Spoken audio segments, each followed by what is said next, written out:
We get 10,000 times more energy from the sun than we use, and we are just swimming in solar energy. And so it truly is not an issue of technology. It's just about deployment. Hello and welcome to the Solar Maverick Podcast, where solar meets entrepreneurship and experience. I'm your host, Benoy Thanjan, so let's get into it. Hi, this is Benoy, your host of the Solar Maverick Podcast. I would like to thank Summit Ridge Energy for sponsoring this episode of the podcast. Summit Ridge Energy is the leading owner and operator of community solar projects in the United States. Thank you again to Summit Ridge Energy for sponsoring this episode. You'll learn more about them during this podcast.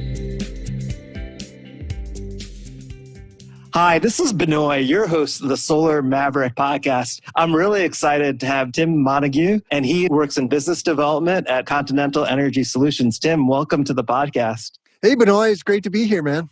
Thank you for joining the podcast. I feel like we could talk for hours and hours about many different topics. But just to start it off, Tim works in business development at Continental Energy Solutions, which is the largest commercial industrial solar installer and EPC in Illinois. With over 100 projects and 60 megawatts installed, they're known for quality innovation on every job since 1912. And Tim has really a varied background that we're going to learn, and you'll see and learn about his passion for solar and renewable energy. He's a solar PV and battery storage executive. We'll also be talking about his podcast, which I enjoy, the Solar Podcast. He's also a speaker, trainer, and consultant. So Tim, welcome to the podcast. It would be great if you could start off talking about your company, Continental Energy Solutions, and what you do for them. For sure. So good to be here, Benoy. I really appreciate your podcast and all the content you're getting out on a regular basis. So I met Brian Haug, our president, in 2016 when I was diving in headfirst to the solar industry here in Illinois. And I realized that they were the company I wanted to work for. They got into solar in 08 or 09. We got our first renewable portfolio standard in Illinois in 2008. 25% by 2025 is the goal of that RPS. And that really jump-started the solar and wind industries here. And then we had new legislation that was in the works called FEJA, the Future Energy Jobs Act, that got signed in December of 2016. So I didn't even know that that was happening, though.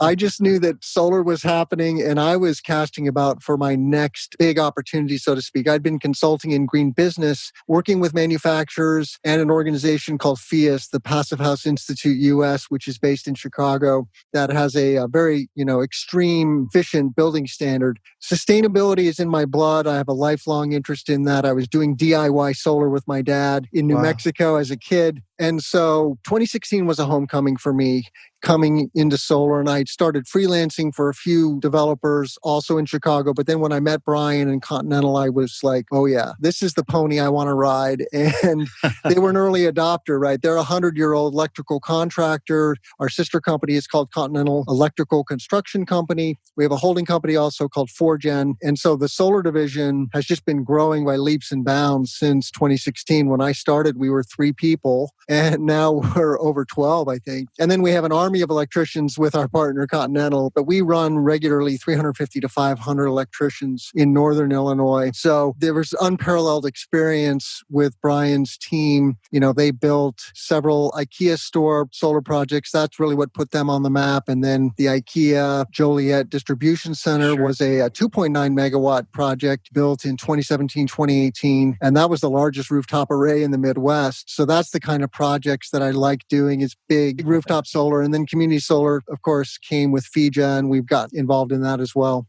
Can you talk about how much you've learned in a very short period of time in 4 years? Because as you know, there's always a solar coaster and everything's constantly in flux. So I'm sure from when you first started at Continental until now, I can't imagine how much your knowledge base has grown. Both me and the company, it's amazing how we have grown. Our intellectual capital is probably 100-fold more than it was just 4 years ago because of the types of projects that we're getting to do now. All of the interconnections that we've been through, all of the roof studies, the structurals, the civil permitting that we're getting to do now. I have a lifelong interest in technology. My father is a self-taught programmer, but he's also a toxics expert, a historian, and a journalist. So we were just doing tons of tech-oriented DIY stuff in our garage, in our backyard. And then I went on to study ecology. I was an evolutionary biologist and ecologist, and then a forest ecologist. I have a master's from Wisconsin, a bachelor's from UC San Diego. And I almost became an engineer, but then I switched to biology, and I so regret that because I totally have chops for math and science and physics, but I didn't see the real world application, so I strayed. But lifelong interest in technology and sustainability and people. That's really what brings it all together. I'm all about creating a better future for humanity. Me and Elon Musk are cut from the same cloth in that way, and that's why I love to shine a light on his leadership. He is the charismatic leader of our time and of our generation, Benoy, and the dedication and commitment that he has shown is just incredible. And, creating all these multi-billion-dollar companies now with Tesla, of course, with SpaceX, the Boring Company, that's 3 out of the 5, I think, that he has going, right? There's more. He's really interested in AI. And so, just love technology. And of course, solar is technology that converts sunlight to energy. We also need storage, tons of it. And that is also a very tech-heavy industry. And I'm drinking from a fire hose, right? Where we constantly have to learn about new technologies to be good at our jobs. Right? There's just a constant influx of new, different technologies, even though solar panels are mature technology and they're not going to change too much away from this, okay, you've got a square panel or rectangular panel that converts light to energy. And eventually we'll get there with building integrated. Look forward to that. We've done some awning projects at colleges and we did one commercial awning, but for the most part, we haven't touched building integrated yet. But you can imagine, right? John and I reported on the Clean Power Hour. I do this weekly show with John Weaver, who I'm super pumped for working with. And clear solar is coming, right? So you can build greenhouses, you can build high rises that are just coated in photovoltaics. That's the future. Yeah, that's the future. That's pretty exciting because actually I interviewed Suvi Sharma from Solaria, and they're basically a residential solar panel manufacturer. And they basically are working on that window sort of transparent sort of technology that you talked about. And that's like a game changer. VIPV as well is huge. Obviously Tesla has talked a lot about it. And as well, like I actually interviewed Martin DeBono, who's the CEO of GAF Energy, and they're also focused on that because like residential homeowners are very particular about aesthetics, and some, don't like the look of having the panel. So that's pretty interesting points. And it's about, you're right, like the technology is continuing to change. And I just want to go back to the point you said earlier about Elon. I mean, I'm still kind of blown away, like his leadership and then what he's been able to do in all these different companies. And, I worked at Solar City, one of Elon's companies. So it's just amazing to kind of see how much he's progressed in a very short period of time. And it's exciting to see the future. Yeah, and it must have been a hard decision for him, right? Because when he folded Solar City into Tesla, they had to steal a lot of resources to get the car side of that business really going, right? And as we've learned this year or just this last year, Tesla came very close to going bankrupt last year. Yes. And so it was a good thing. It was a good strategic decision he made. It hurt Solar City, Tesla Solar. And we saw them withdraw. Like they were playing in the commercial market here in Illinois, and then they disappeared and pulled out. But I think 2021, we're going to see Tesla Solar come roaring back. And solar and storage for them is really going to be a bigger moneymaker than the car business. And then I'd be remiss if I didn't mention his other two companies, just so people understand. OpenAI is another Musk company. He started that. He's kind of parted ways, I think, on the leadership side of that. So he's not directly involved in the day-to-day, but that's definitely a Musk venture. And then Neuralink, which is, embedding electronics in your brain so that you can be internet connected. And their first market is people with brain injuries, which is an amazing thing, right? You can imagine having traumatic brain injury, and then Neuralink could help you gain back some of your functions. So he's a humanitarian. He's not perfect like anybody, right? He's got his quirks and his flaws, but we want to clone Musk, definitely. Yeah, I mean, it's interesting, like all those different companies, and it's just amazing to kind of see the progression. And I think that's a great point. You mentioning the other companies that he's working on as well, and that are going to change human life for the better. So that's great. I was wondering if you could talk more about like the Illinois market, high level, and maybe even like the community solar program, the REC solicitation. I know we've had numerous conversations about it. It's always great to get your perspective. Yeah, so FEJA really rocked our world. Future Energy Jobs Act came came into force in summer of 2017. And then what that did is it created a mechanism for creating subsidies for 3,000 megawatts of solar. We had 200 megawatts prior to FEJA in Illinois. So Illinois was a greenfield, and this is a ratepayer-funded program. So we put a small fee on everybody's energy bill. Everybody in the three IOUs, that's Ameren, ComEd, and Mid-American.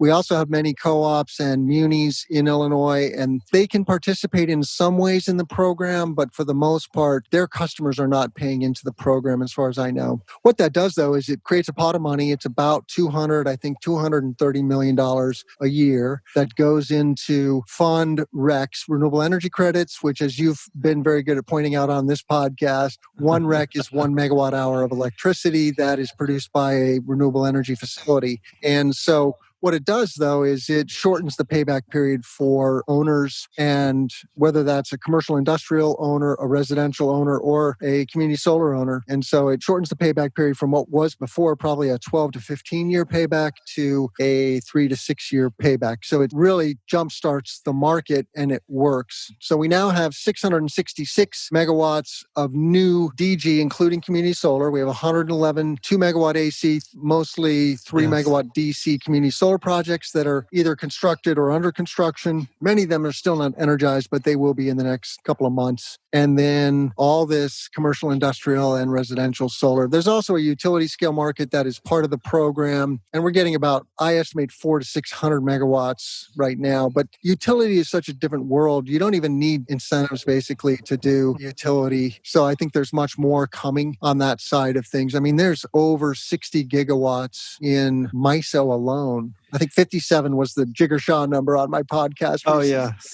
Dropped. So, and MISO is just a part of it, right? There's SPP and there's PJM here in the Midwest. So unfortunately, Benoy, we have what's called a boom and a bust. And that's why the solar industry has this expression, the solar coaster. Those 666 megawatts of RECs came and went. They got used up, they got contracted, and now we're in a holding pattern. We're waiting for more RECs to accumulate, because what this program does is it pays out 15 years of RECs over 5 years, which is wonderful if you're the owner, because you get this short payback period. But from a program administration and functionally, it's a flaw, because the program spends down faster than it accumulates resources.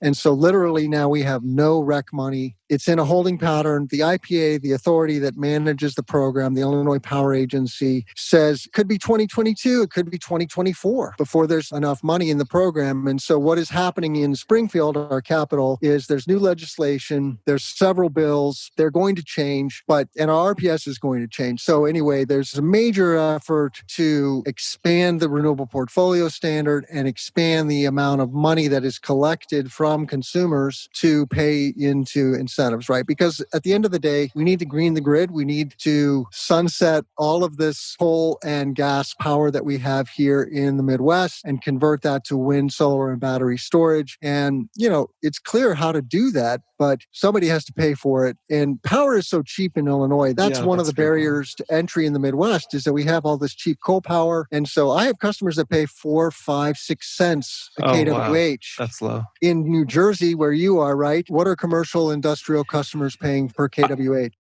I would say it's like between 8 to 10 cents, 11 cents. So almost twice what we are paying here in the Midwest. In California, it's 3 times sometimes. The more expensive electricity is, the more valuable renewables are, and the easier it is to make it pencil. So we really do still need incentives in Illinois, and it's appropriate because it is going to create so many good jobs here and help save lives. And eventually we won't need them. And Jigger beats this drum. Jigger Shaw, Generate Capital, check it out. He's, one of the thought leaders in our industry. And he said, look, we don't need subsidies. We can do it. And he's on the side of finance, right, and buying up assets. Yeah. In some places, for sure, at large scale. For DG, for rooftop solar, we still really do need incentives. And it's not that painful to pay a couple of percent on your power bill not everybody can afford that. So we need to protect low-income people. We do have legislation that, is targeted at that particularly, right? To create carve-outs for low-income populations, whether that's special community solar incentives or ways to subsidize their power bill. We don't want to hurt low-income people, certainly. But those bads, those coal-fired power plants are hurting low-income people. Those projects historically have been cited in low-income communities. I mean, Sure. Fisk and Crawford are two famous case studies. They were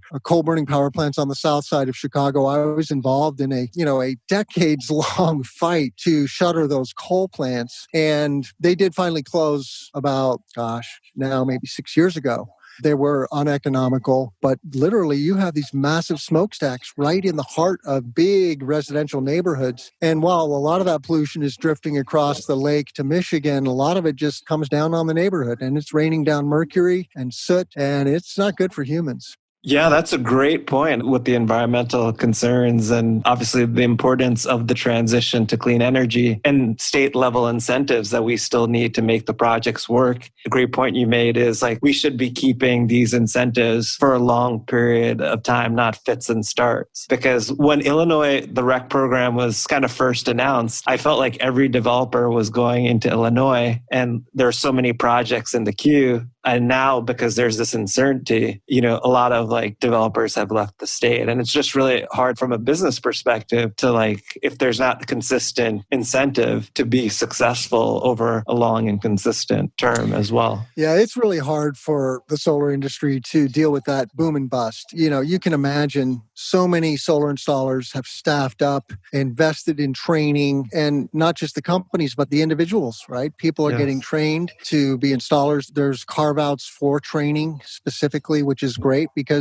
human resources are a real limiting factor. You need installers from the very low skill level, laborers up through very high skilled electricians, and then engineers and project managers and technicians across the board, right? We need more good people in the industry. And then when it busts like it is doing right now, it's just brutal. Now, the other thing that I want to highlight here about this boom and the bust, though, is that if you're a commercial industrial facility or even a homeowner, you have to think about the future here and this next wave of incentives that is coming. It's offshore now. You can't quite see it, but think of it as a tsunami. And when it comes close to shore and you can actually see it for real, then it's too late and you're going to miss the opportunity, so to speak. So get in the queue, as we say. You don't have to spend a lot of money, but you have to do some of the initial engineering and design and permitting. We call this non-ministerial permits. For rooftop, there's really no permit necessary to get into the queue. But to get into the program, to file an application, you need your non-ministerial permits, you need a shading study, you need a design, you need,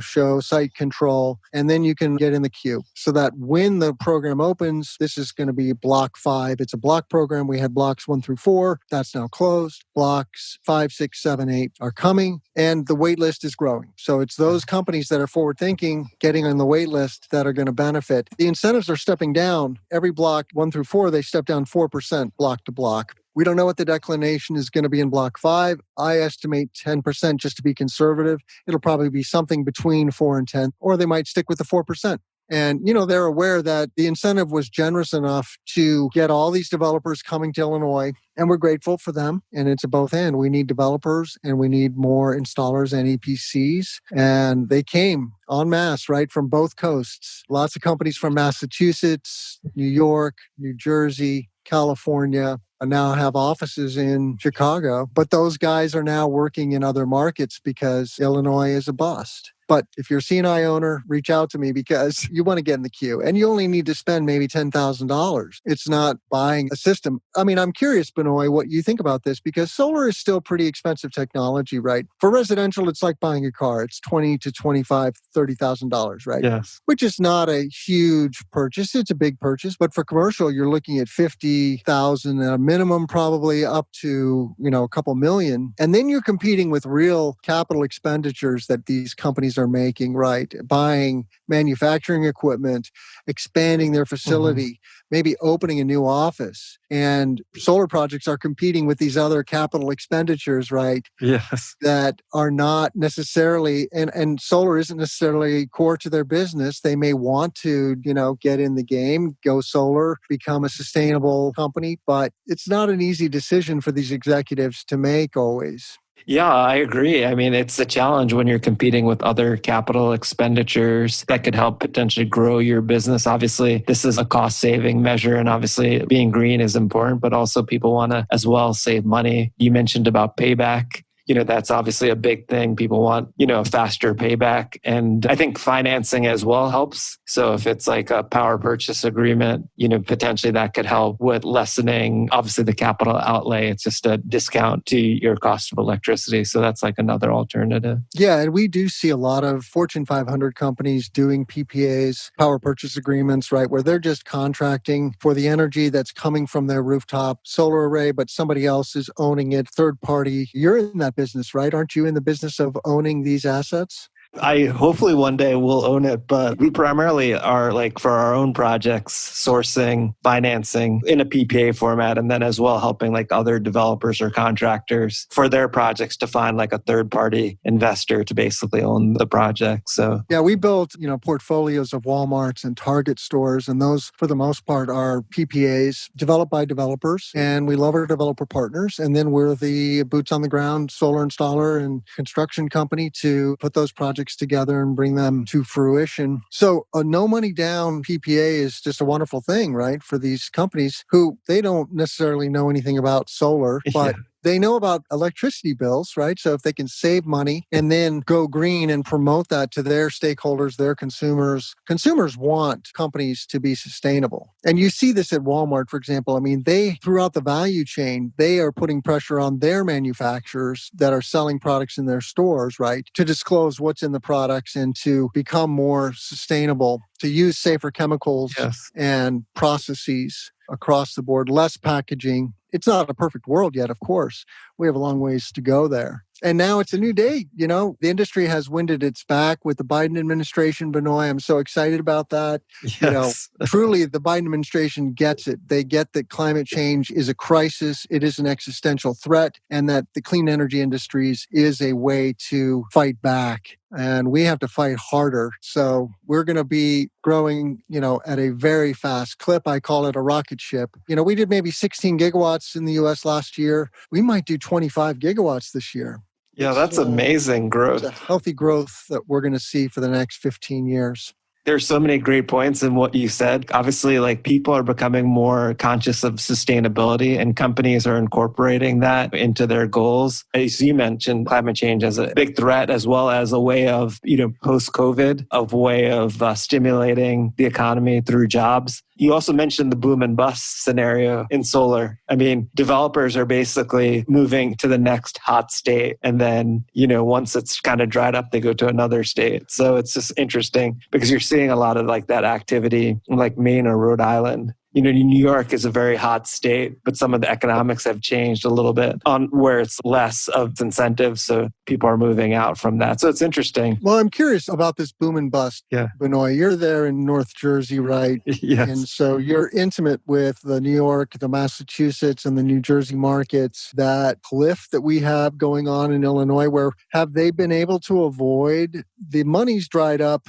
pretty much in 2019. Maybe it was early 2020 for commercial. And it may be a couple years now still before they come back. So we call it the funding cliff. Have those major solar markets on the East Coast avoided what we have going now? So there has been boom and bust cycles. It's just the degree of the boom and bust. So like in New Jersey, there was a complete collapse in 2011 to 10 because there were so many projects getting built due to the 1603 grant, which was a 30% cash grant, which allowed a lot of development of projects and the cost went down exponentially. So basically that created a lot of supply of projects, which lowered the demand for SRECs, which lowered the price. And then the market basically, nothing happened for a year or 2 years. years. Before then, New Jersey then passed in 2012 to fix the supply and demand imbalance, to basically make it more balanced, and that fixed the market. But what we saw in New York was there was like a hesitation initially to develop projects because of the complexity of the market. They have a value distributed energy, which is basically resources, which is a tariff, which is extremely complicated for investors to understand. So it took some time for people to understand it. Also, the economics are not as strong, like in the New Jersey SREC, which is at 220, and the TREC, which is at 150 per megawatt hour, which translates to 15 cents per kilowatt hour, which is huge if you think about the customers only paying 8 to 10 cents per kilowatt hour, and the incentive is just 10 cents. So New York, we see not as big of a boom and bust situation. Massachusetts, they actually had a price floor for their SRECs, so you didn't see that, but then they changed to a fixed incentive through the SMART program, which is basically like a feed-in tariff program. But the challenge is like so much energy or solar has come online that there's been issues with finding interconnection, and then, like when the next sort of SMART program blocks and taking time to determine what the value is going to be, which we have an issue as well in New York too, with the incentives that are declining. And that sounds similar to Illinois because you're not able to basically plan what that next incentive is going to be or what the value is, whether it's economic or makes sense, which sounds like in Illinois, the same thing's kind of happening.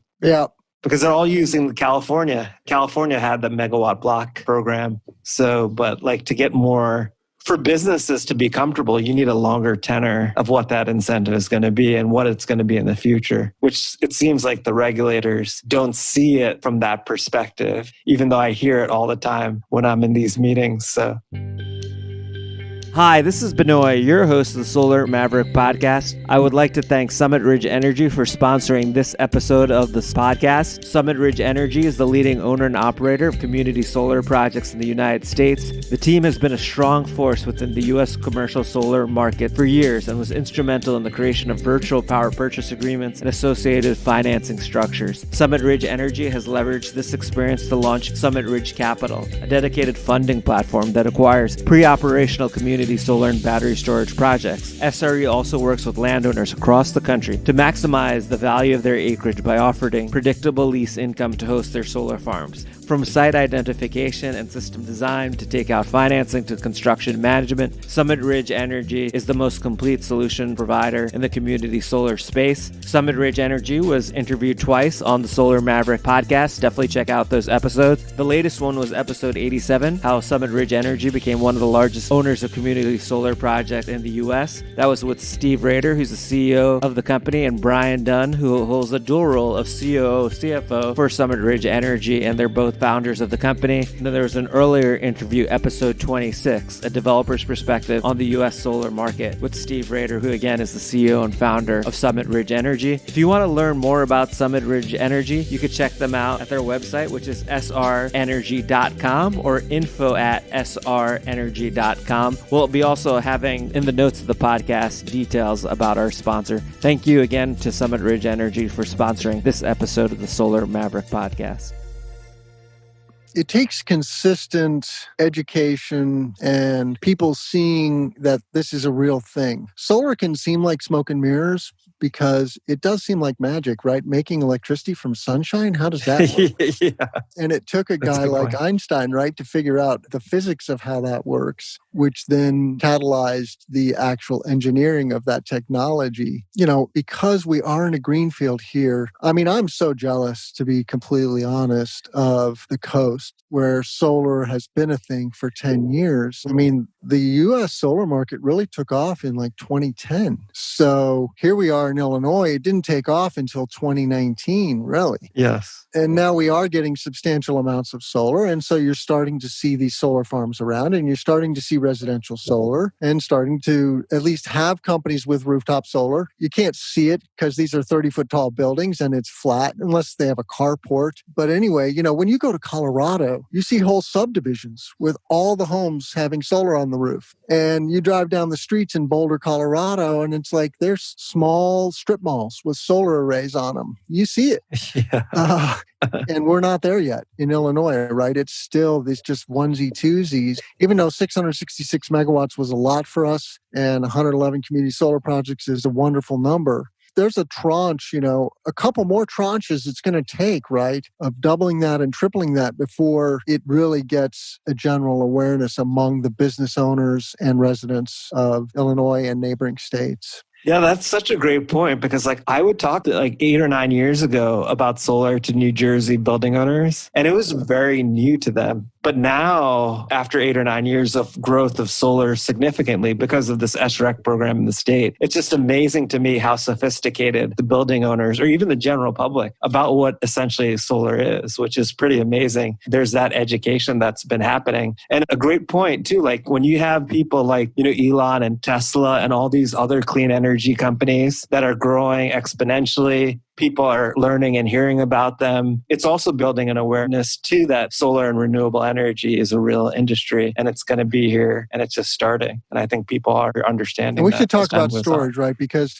people quickly go to, well, it's only good when the sun is shining, Tim, and when the wind is blowing. And that's true. It is an intermittent resource, but we now have lithium-ion technology and we now have a burgeoning hydrogen economy. The Europeans are going whole hog into green hydrogen. For long-term storage, hydrogen is a wonderful technology. We don't see it today, right? We don't hear about it, but it's coming. And of course, Tesla has made a mark with their residential Powerwall. They also have commercial, industrial, and utility scale batteries. And there's a whole slew of there's flow batteries that are coming. There's gravity batteries. There's thermal batteries, and 2020s are going to be the decade of storage and green hydrogen, man. I am so pumped. Every solar professional needs to become an expert in storage because that's the killer combo, right? Being able to store extra energy. We get 10,000 times more energy from the sun than we use, and we are just swimming in solar energy. And so it truly is not an issue of technology. It's just about deployment, as Jigger loves to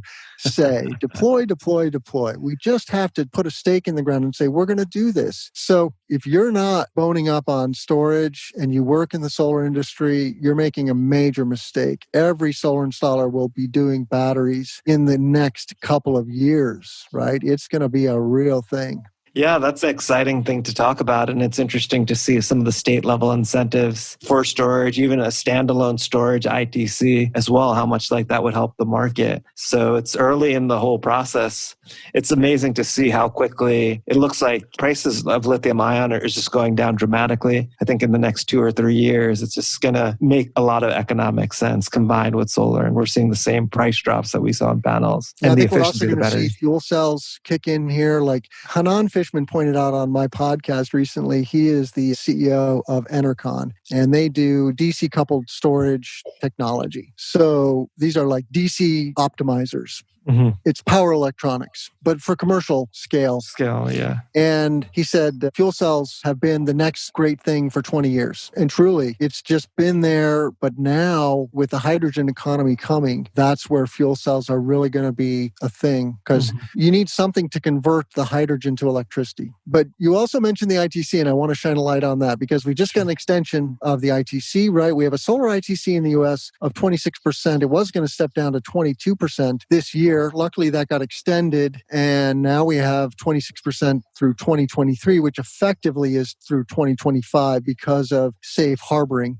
as our colleagues like to point out. So learn about the ITC if you're interested in solar, whether that's residential or commercial, and that's a very generous incentive. We do need storage specific, but if you pair your storage with a solar array, then you can use the ITC on that storage as well. And the CapEx for storage, just so people understand, everybody wants a battery until they see the price tag. It is a significant CapEx. The ROI, though, when it pencils, is amazing. I mean, the storage might double the project's cost just at face value as a rough back of the envelope. Yeah. But it could shorten the payback period and it can greatly enhance the overall ROI. I have a project in Joliet. It's an hour from Chicago, basically, right? It's a big industrial city in northern Illinois. The solar alone was I want to say a $6 million ROI over 20 years. The solar and storage was a $20 million ROI. Oh, wow. It That's really huge. adds tremendous value. So yeah, now it's a bigger capital project, but the ROI is way better. So when it works, it's a wonderful thing. And you have markets like Massachusetts with the SMART program and New York. I mean, those are both states where they have storage specific incentives, right? I don't know about New Yes. Jersey. Does Jersey have a storage specific incentive? So not right now. They're planning to introduce a storage incentive in the near future. And obviously like that'll be a huge opportunity for all the solar developers and installers because everyone's asking about storage. I'm surprised how many building owners are asking me about storage. As you said, everyone wants to do storage.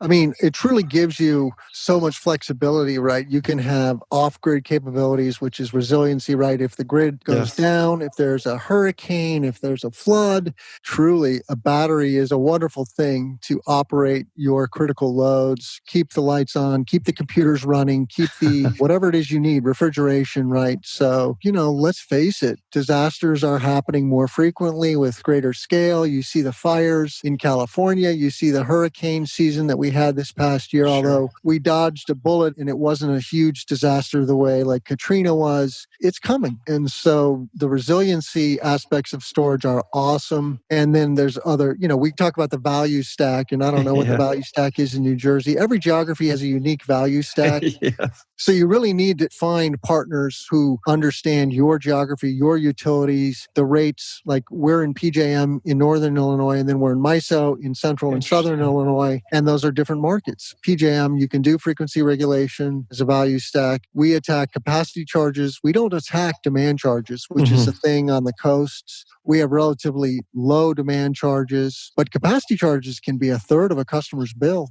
And so a battery is a great way to attack those charges and then also provide resiliency if you can do something at scale enough to keep the facility running in some significant way. We have a manufacturer here in Central Illinois that we just commissioned a battery on, and they do injection molding. And so if they have a brownout or an uncontrolled shutdown, it costs them $50,000 to clean out the machines. It's very expensive. And so the battery, we did a Tesla battery there, 2-megawatt battery, I think. And that's going to allow them to do a controlled shutdown. It won't keep the facility running for hours and hours. It'll keep it running for a couple of hours. And then they can do a controlled shutdown if the grid isn't coming back and avoid that expensive, uncontrolled, where everything gets gunked up and it's a mess. That is huge. It's pretty amazing to hear. I appreciate you providing that example. What states does Continental Energy Solution, I know you're based in Illinois, but you do other work in the Midwest and around the US. Can you talk about where you're focused on and maybe other markets you might be looking into to provide thank you for asking. EPC? We are a Illinois company. We've been doing projects in neighboring states, and then we did a couple projects in Kansas. We've done a couple projects in Michigan. We've done several projects in Wisconsin to our north. We haven't done Iowa yet. Our sister company builds data centers, and we've been building a huge data center for Microsoft in Iowa.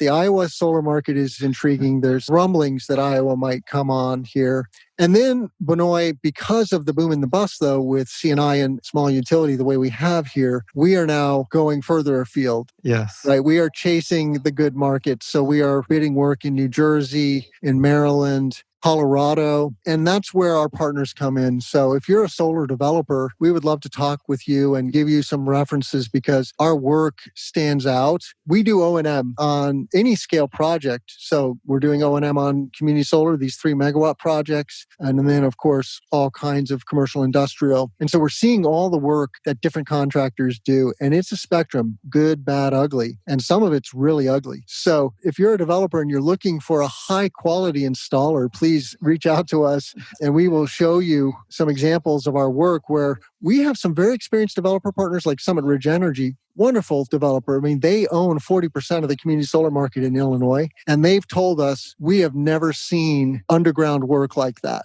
Our pipe and wire work is just off the charts, beautiful and solid, right?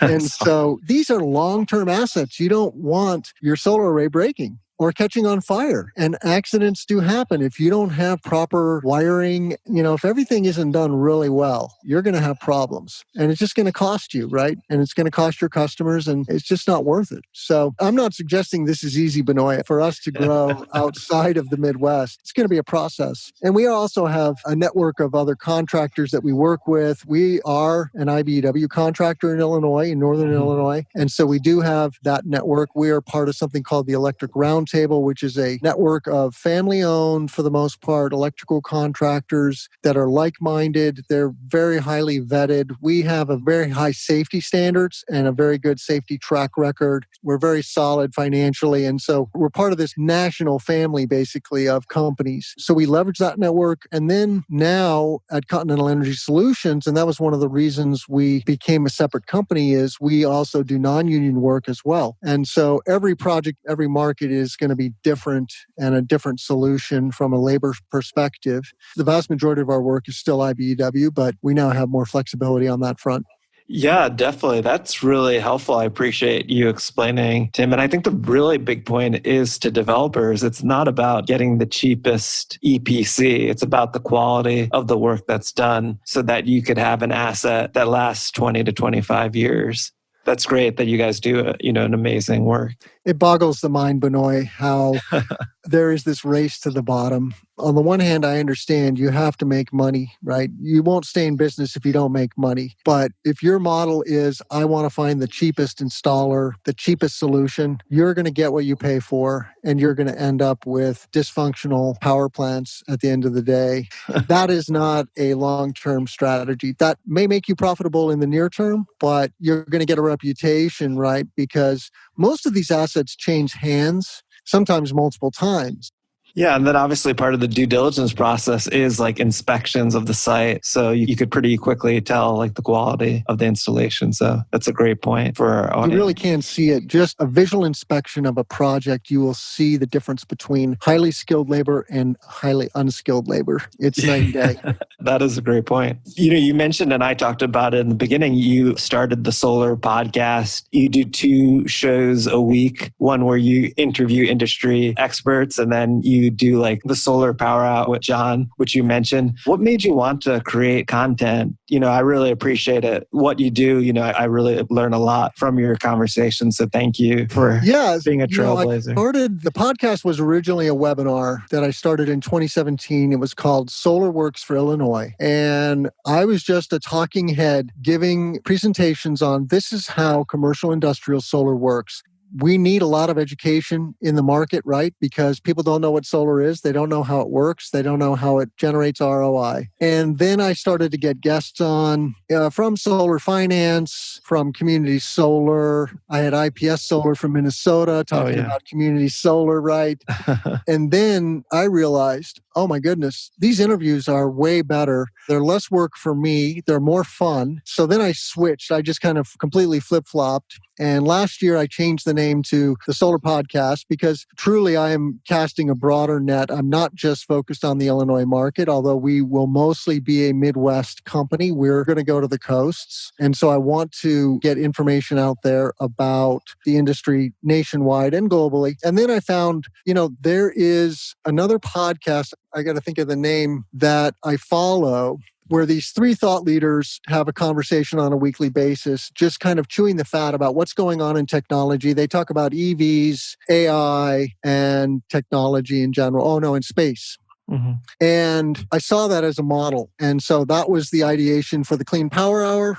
I cast about for a partner, so to speak, and Christian Roseland at PV Magazine, who is now at RMI, he pointed me to John Weaver and said, hey, check that guy out. So I called John. John is in Massachusetts. He'd been a journalist for PV Magazine, and now he's a solar installer and EPC doing residential and commercial work. So we started talking, and then he was game, and then we started that, and away we went. And we had pretty much instant chemistry. It was just kind of luck of the draw. But so I'm doing 1 Clean Power Hour discussion every week, and then 2 Solar Podcast interviews every week. So I'm doing 3 shows a week now. Oh, I didn't realize that. It's been a heavy lift, though, brother. I think I appreciate you. Yes. When you're an underdog, people don't recognize your name, and it's a challenge to get good, high-quality guests. And that's getting a lot easier now. I have guests guests reaching out to me, thank God. So if you're interested in coming on the Solar Podcast or the Clean Power Hour, we have guests on the Clean Power Hour also. We had an expert in repowering and recycling solar panels come on. On the Clean Power Hour, we occasionally have third parties come on. But for the most part, John and I just break down the renewable energy news each week. He's a real geek for solar panel technology, so we're always covering the latest and greatest with solar cell technology. There's a lot of innovation happening. We're approaching 25% efficiency now in solar module technology. Yeah, that's amazing. Which is crazy. We talk about storage, we talk about wind, we talk about green hydrogen. And so it's just a lot of fun. In the notes of the podcast, we'll have information, a link to your podcast. I appreciate the content that you're putting out there. And I think it's really important for the solar industry to have voices from people in the industry and for people to learn. So, well, thank you, Benoy, because you're an aspirational peer for me. You and Nico Johnson and our friends at the Energy Gang, you guys are the best. And there's so much room for more and better information, right, in social media. This is the good side of social media, I like to say. I see myself as a spokesperson for the industry. I want more and better professionals to get into the industry. We need tens of thousands of smart, ambitious, caring people to come into wind, solar, and storage. I mean, definitely. Making the clean energy transition is a massive transformation of the built environment. And no matter what your interest is, you can find a niche in energy and sustainability, but it's guys like us that are going to help them find that thread. And it's amazing how many people that we're going to need, and as time goes on. And, really, this is a long-term opportunity. We haven't really made much of a dent, which is surprising to a lot and it's just beginning. We're still at the bottom of the curve, right? We have, yes, as Jigger pointed out a few weeks ago on my show, we have about 10% wind and solar now, non-hydro green resources on the grid. That's awesome, right? But it's only 10%, right? We're going to go to 70 or 80% with just wind and solar. So there's a huge runway ahead of us, hundreds of gigawatts. John Weaver, my partner, right on the Clean Power Hour, estimated 800 gigawatts of solar by 2035 we might be installing.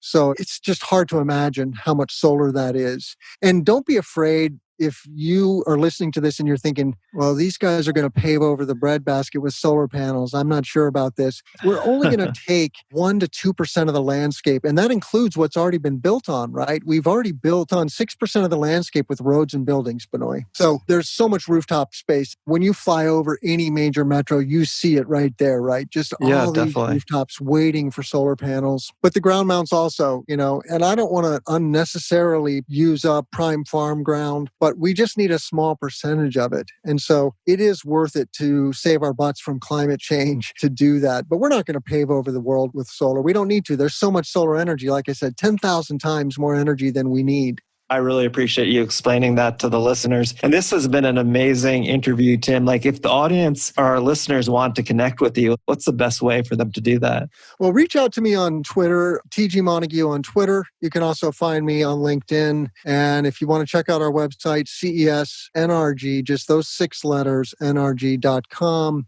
If you go to /podcast, you'll see all of our content. If you go to /events, you'll see our upcoming live events. So we do a live podcast every month. And this month we have First Solar coming on. So I'm excited for that. We're going to be talking about Plant Predict, which is a energy modeling tool that First Solar has developed. And all my contact info is there on the events page. Yeah, that's great. And we'll have it as well in the notes of the podcast, so it's easy for people to find you. And thank you again, Tim. This is amazing. You've provided a lot of great insight. Keep doing what you're doing. I really appreciate everything that you're doing. And thank you for your time today. Well, thank you, Benoy. I really appreciate it. Yeah, thanks. Thanks for listening to the Solar Maverick Podcast. The Solar Maverick Podcast is brought to you by Reneu Energy. We're a solar development and consulting firm. If you believe that this podcast is adding value to you, please give us a 5-star review and share with those that you think could benefit from this information. Please email all questions, suggestions, and feedback to info@reneuenergy.com. That's info@reneuenergy.com. The Solar Maverick Podcast is produced by Podcast Laundry and executive produced by Benoy Thanjan and Kevin Y. Brown.